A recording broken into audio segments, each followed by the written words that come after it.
Toujours un bonheur de recevoir la comédienne et désormais réalisatrice Isabelle Carré. Bonjour Isabelle, merci d'être là. Alors on va tous dire, j'ai annoncé depuis tout à l'heure que Bernard Campan sera à vos côtés. Oui, je suis sans mon binôme. Mais en fait pas du tout, vous êtes venue toute seule et ça nous va très bien, il n'y a pas de problème. On embrasse Bernard qui viendra une prochaine fois. Mais alors on va parler de votre film et puis de votre pièce aussi, parce que vous êtes aussi sur scène avec Bernard Campan, vous ne vous quittez plus. Oui, non, il n'y a que, non, c'est vrai. sur Europe 1 que vous venez pas ensemble. Alors sinon, vous êtes ensemble aussi dans ce film. Et c'est la 4e fois d'ailleurs que vous êtes ensemble à l'écran. Mais là, c'est un peu particulier, Isabelle Carré, parce que c'est un film que vous avez réalisé pour la première fois. Première fois que vous êtes derrière la caméra pour ce film Les Rêveurs, adapté de votre premier roman. Un roman en grande partie autobiographique, même si la jeune fille que vous étiez ne s'appelle pas Isabelle dans le film, mais Elisabeth. Peut-être avant de commencer, je dois vous dire quelque chose. J'ai été internée ici quand j'avais votre âge. Non, je reste pas ici. Si, tu vas rester un petit peu ici.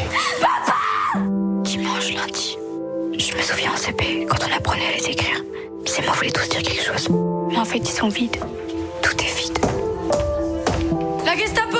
Comment ça se passe ce matin? Pourquoi je dois rester ici? Parce que tes parents ont peur que tu recommences. C'est ta première fois, hein? T'as fait quoi? J'ai vidé l'armoire à pharmacie. Pourquoi vous me regardez comme ça? Vous avez pas autre chose à foutre? Mais qu'est-ce qu'on se fait chier ici? Qu'est-ce que vous avez à nous proposer à part des cours de cuisine et des médocs?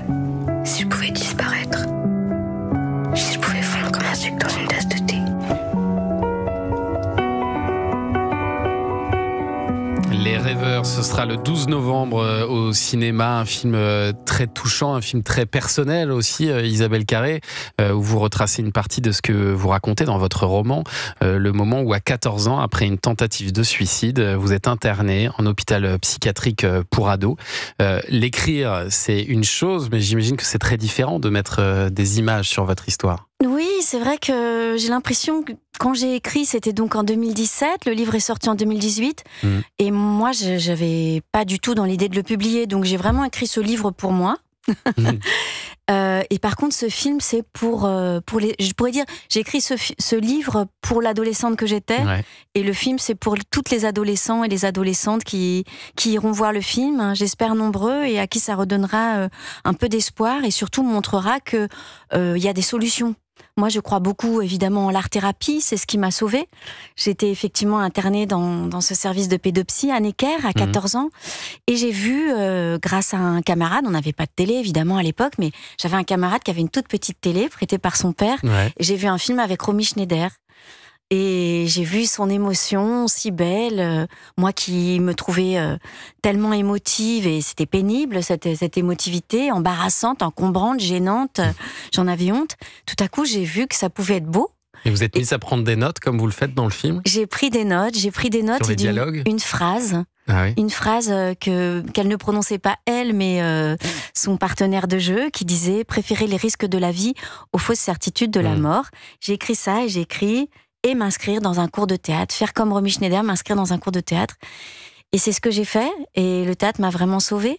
Ce que l'on comprend dans le film, c'est que cette petite Elisabeth, elle se retrouve en hôpital psychiatrique, donc suite à cette tentative de suicide, mais qui vient de parents qui l'a délaissé un peu. C'est ce qui vous est arrivé aussi, de vous sentir trop seule parfois? Alors la solitude, oui, mais c'est pas tant en fait pour chacun. Hein, c'est le passage à l'acte, c'est pas une seule raison, c'est un faisceau de raisons. Et j'ai pas tout traité dans le film.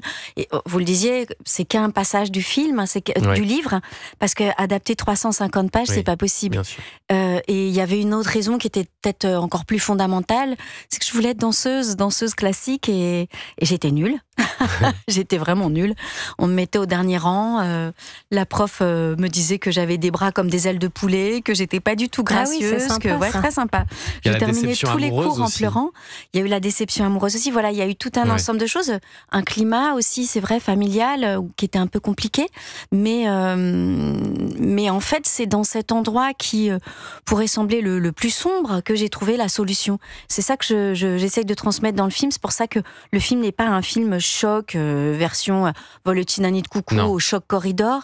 Il est doux, il est lumineux, Ouais. et il montre encore une fois qu'il y a des solutions. Olivier. Quel regard et quel message vous portez finalement sur cette nouvelle génération de jeunes filles et de jeunes garçons dont on sait que depuis le Covid notamment, il y a une forme de spleen, des augmentations de tentatives de suicide, de repli, qui aujourd'hui souffrent terriblement. C'était moins le cas, j'imagine, quand même, à votre époque. Et quel regard vous portez sur ces jeunes filles d'aujourd'hui ? Merci de poser cette question parce que c'est exactement la raison pour laquelle j'ai voulu faire ce film. J'avais jamais imaginé réaliser un jour, c'était pas dans mes projets du tout, ni dans aucune de mes ambitions. Mais quand j'ai vu les chiffres effrayants de la montée des hospitalisations, que je donne au générique de fin, on va le dire, là, 246, c'est en pourcentage l'augmentation des hospitalisations des jeunes filles de 10 à 14 ans ces 10 dernières années pour tentative de suicide. Et cette année, ça a encore augmenté de 22% supplémentaire.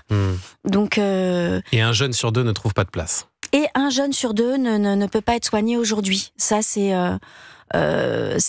insupportable. Qu'est-ce que ça veut dire qu'un adolescent qui vient aujourd'hui dans un service de pédopsie, qui demande de l'aide, ou dans un CPM, un centre médical psychologique, et à qui on dit reviens dans 2 ans. Et malheureusement, ça arrive très fréquemment. Donc, merci de me donner la parole. On est cette année l'année de la santé mentale. C'est un hasard, hein, le film. J'avais pas prévu que ça serait comme ça. Et c'est vrai qu'il y a eu des évolutions durant cette année de la santé mentale. Mais ça reste encore le laisser pour compte de la médecine. Exactement. Ça reste le laisser pour compte de la médecine. Les médecins disent, ils ont coutume de dire que la psychiatrie est le parent pauvre de la médecine et la pédopsychiatrie est le parent pauvre de la psychiatrie. Et c'est ce que l'on comprend vraiment dans ce film Les Rêveurs d'Isabelle Carré. On va continuer à en parler, puis on dira un mot aussi de votre pièce de théâtre au Théâtre de la Renaissance, toujours aux côtés de Bernard Campan. Ce sera dans un instant sur Europe 1, ne bougez pas. Europe 1. Vous écoutez Culture Média sur Europe 1, 10h, 11h30 avec Thomas Hill et votre invité ce matin. Thomas, vous recevez la comédienne et réalisatrice Isabelle Carré pour le film Les Rêveurs, premier film d'Isabelle Carré au cinéma la semaine prochaine, le 12 novembre. Un film dans lequel on vous voit finalement assez peu, Isabelle Carré. Oui, c'est vraiment un second rôle. Hein. Voilà, parce que c'est une jeune actrice, Tessa Dumont-Jeannot, qui incarne Elisabeth jeune, et non seulement elle joue bien, mais alors qu'est-ce qu'elle vous ressemble, Isabelle, c'est assez bluffant. C'était incroyable parce que la directrice de casting m'a été recommandée par Nakash Toledano et Elsa Pharaon. D'accord. Et ils sont forts, hein, les deux. Hein. Wow. Et elle, c'est vous elle petite, est, quoi. Voilà, et elle est spécialisée dans les enfants et les adolescents. Et elle m'a montré une dizaine. C'était notre premier rendez-vous. Je lui ai dit attends, remonte à la première photo. Et en fait, c'était la toute première personne qu'elle m'a présentée. J'ai cliqué et là, elle a parlé justement de son désespoir de plus pouvoir faire de danse parce qu'elle était trop petite. Elle a voulu aller à l'opéra, elle n'a pas réussi. Donc on avait vraiment plein de choses en commun. Mais par contre, elle est pas du tout, hyper émotive. Pas du tout.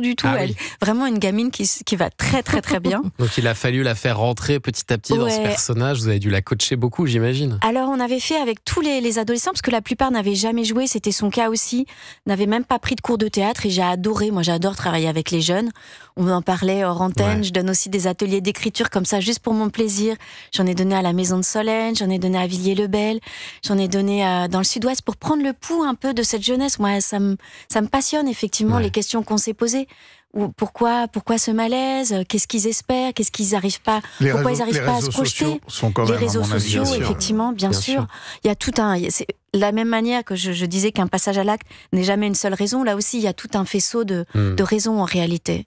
Et alors, même si ce sont vraiment les enfants qui sont le cœur du film, il y a aussi quelques apparitions surprises de quelques amis. Alors, on a parlé de Bernard Campan tout à l'heure. Il y a aussi Vincent De Dienne, Alex Lutz, Nicole Garcia. Enfin, il y a beaucoup d'amis qui sont venus. Pablo Poli, Judith Chemla. Oui, et ils sont tous extraordinaires. Moi, j'étais vraiment bluffée par. En plus, c'est des performances qui sont pas évidentes parce que c'est parfois que 3 jours de tournage. Pour Vincent, c'était une journée. Une journée comme ça. Donc, c'est pas évident de se plonger dans un film. Mais ils ont donné tout leur humour, leur intelligence. Nicole Garcia, la scène de la professeure, elle est extraordinaire. C'est la fée du film. C'est vrai. Nicole Garcia.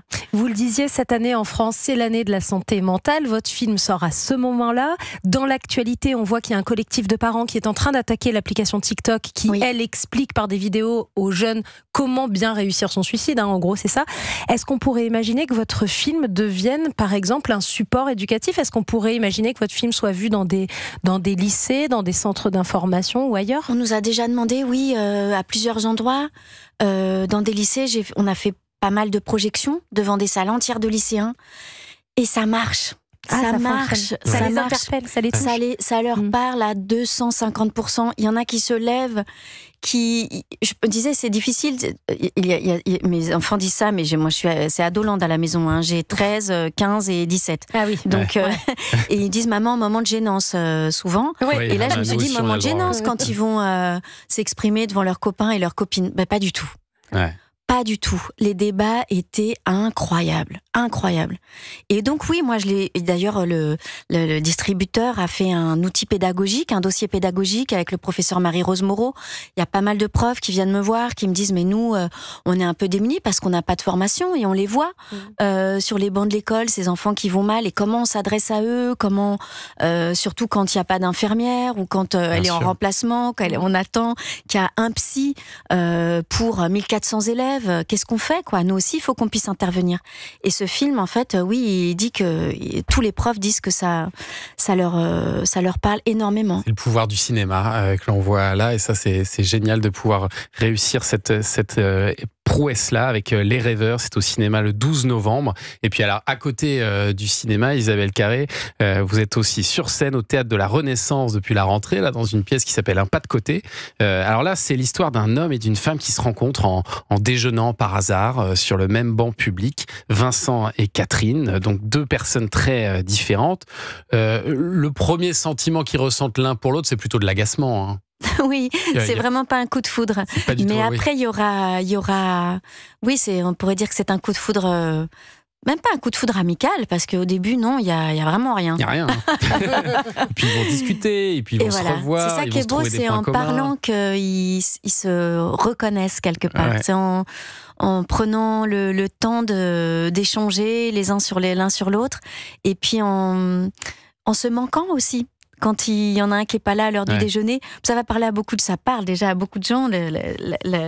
La salle est bien complète et on est très heureux de ça parce que ce Théâtre de la Renaissance vraiment nous porte chance. Et pour faire le lien avec le film, parce qu'on pourrait dire qu'il n'y a pas de lien, mais la fin des Rêveurs se termine au Théâtre de la Renaissance et voilà qui va sortir. Je suis moi-même au Théâtre de la Renaissance. C'est dire que tout est quand même cohérent.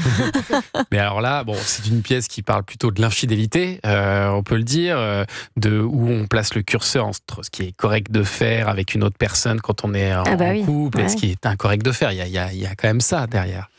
C'est surtout, est-ce que le pas de côté, où il commence ? C'est surtout ça. Est-ce qu'il commence dans la tête ? Est-ce que quand on se manque... est-ce que c'est déjà de l'amour ? Est-ce que ça reste de l'amitié ? Enfin voilà, ils se mentent beaucoup, ils sont dans le déni par rapport à ça. Mais ce qui est très très beau, c'est que c'est deux personnages qui n'ont pas du tout l'habitude de draguer, quoi. Oui, c'est donc ça. ils sont complètement démunis, ça leur arrive. Et ça leur tombe dessus, ils savent vraiment pas quoi faire. Ça déborde, quoi. Et c'est là où votre binôme fonctionne tellement bien avec Bernard Campan. Ça fait maintenant, donc je disais, 4 films que vous faites ensemble. Et 25 ans qu'on... 25 ans, c'est ça. Qu'on se côtoie, qu'on est amis. Depuis quoi, là ? Depuis la dégustation, c'est ça ? Depuis se souvenir de belles choses au cinéma, et puis la dégustation ensuite sur scène. Ouais. Et c'est vrai que je me lasse pas. Je dois dire que c'est pour ça aussi que je voulais qu'il soit dans Les Rêveurs, parce que c'est vraiment un porte-bonheur, quoi. Pour moi, c'est ça, votre porte-bonheur. On se porte chance. Et j'ai vu que vous alliez partager un 5e film ensemble, Jean Valjean. Qui sort la semaine d'après. Le 18 novembre. C'est les premières pages des Misérables, c'est ça ? Les 100 premières pages. Oui, exactement, qui parle de ce moment où Jean Valjean revient du bagne et tombe sur Bienvenu, ce prêtre qui va lui faire confiance et va lui redonner une estime, un regard humain sur lui. Ouais. Et ça va lui réveiller son humanité, sa bonté, qui s'était... on peut le comprendre, plus qu'étouffé par la colère, l'injustice. et ça va réveiller son humanité. Voilà. Ce sera donc Jean Valjean la semaine suivante au cinéma. Mais d'abord, Les Rêveurs qui sort le 12 novembre prochain. Dans un instant, la chronique gastronomique d'Olivier Pouls. Liquide.